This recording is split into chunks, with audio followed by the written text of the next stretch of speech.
जैसे हम लोग छट्टी चौराहा पर बैठ के राजनीति करते हैं, उस टाइप के नेता हैं कि वो छट्टी चौराहे पर आम लोगों से मिलते हैं, आम लोगों का मुद्दा उठाते हैं और लड़ने का काम करते हैं आम लोगों के लिए। इसलिए मेरा मानना है कि वहाँ पर सुधाकर सिंह भारी मोहब्बत से चुनाव जीतेंगे और उनको हर दल के लोग देंगे। चुनाव हो रहा है और वहाँ पे जो है एनडीए और दोनों गठबंधन से प्रत्याशी हैं। क्या लगता है वहाँ चुनाव कौन जीता? वहाँ पे एनडीए के जो उम्मीदवार हैं पहले सपा से जीत के और इस्तीफा दे के निकले हैं, तो वहाँ के लोकल लोगों के दिमाग में कहीं ना कहीं ये घूम रहा है कि केवल मंत्री पद के लिए यहाँ आए हैं और पार्टी छोड़ के फिर इस पार्टी में ज्वाइन करके चुनाव लड़ रहे हैं। और लोकल लोगों को वहाँ के लोकल प्रत्याशी को ही लोकल लोग पसंद कर रहे हैं, जिसमें सुधाकर सिंह का प्रत्याशी।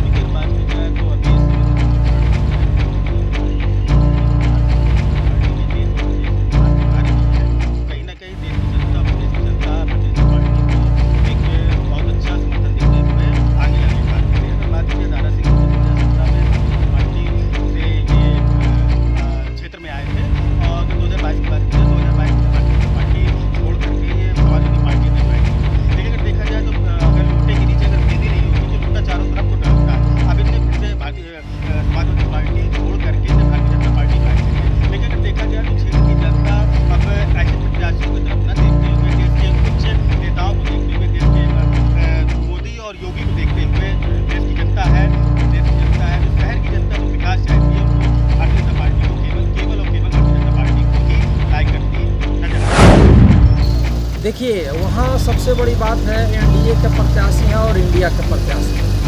एनडीए के प्रत्याशी अभी हाल ही में दूसरा दल छोड़ करके दूसरे दल में गए हैं और जो इंडिया का प्रत्याशी है वो लंबे समय से वो एक ही दल में रहा है और संघर्षी छात्र राजनीति से ही वो संघर्षी प्रत्याशी रहा है। तो मैं समझता हूँ कि वो उनको इसका लाभ मिलेगा।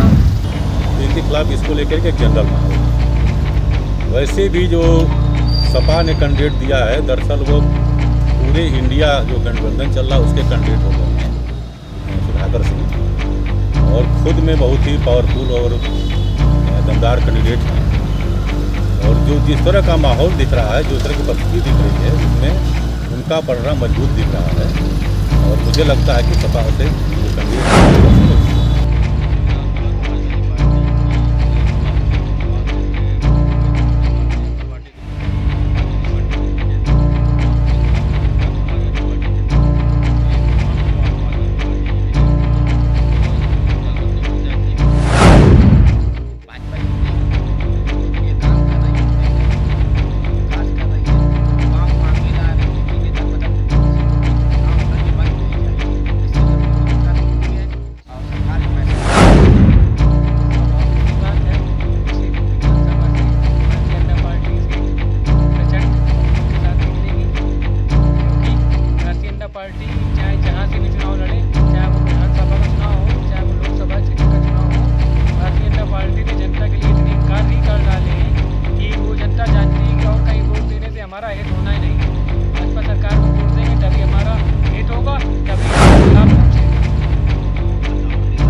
अभी फिलहाल में केंद्र में और राज्य में दोनों में वर्तमान सरकारें जो है चल रही हैं, ये धरातल पे कोई काम नहीं कर रहा है।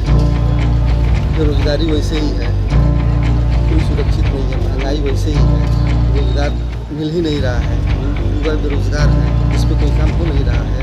और जहाँ तक कोसी लोग विधानसभा का चुनाव है, वहाँ पर हमारे समाजवादी पार्टी से सुधाकर सिंह नेता है और वो धरातल के नेता है और जमीनी नेता है और वो धरातल के काम करते हैं।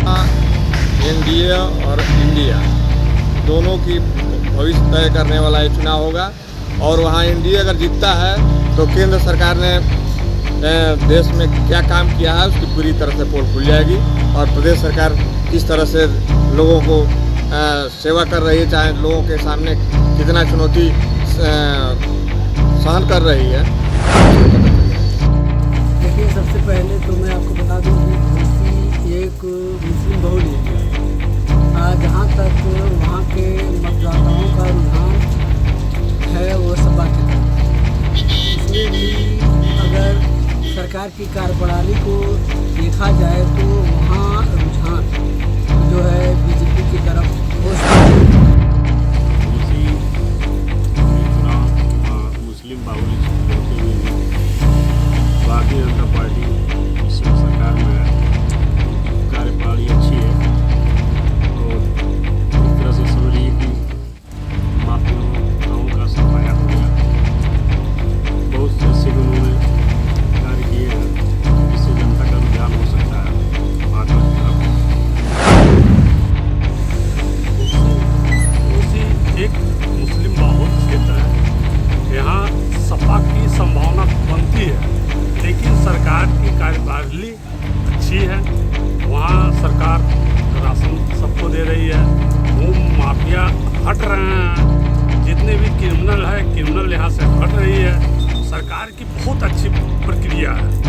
सरकार के क्रियाकलाप की वजह से यहाँ से भाजपा की सीट निकलने की अति संभावना है।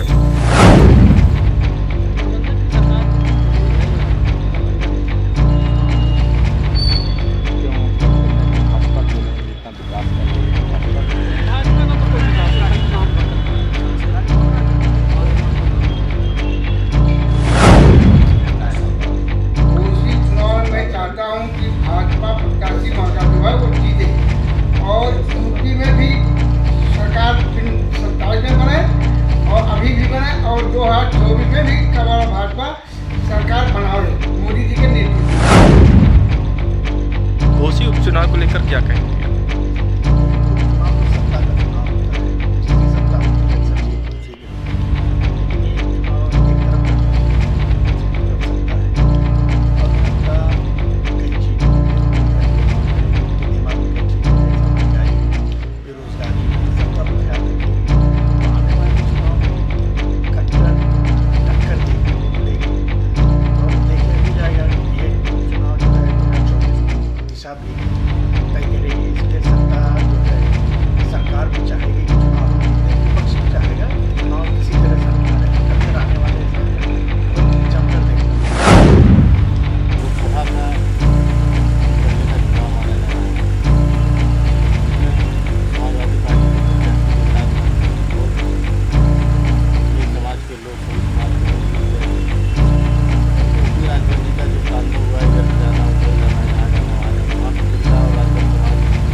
घोसी चुनाव की बार सत्ताधारियों को तो वहाँ से जनता एकदम बिल्कुल हटा रही, नाकार रही है, क्योंकि ये इनका केवल जुमलेबाजी था।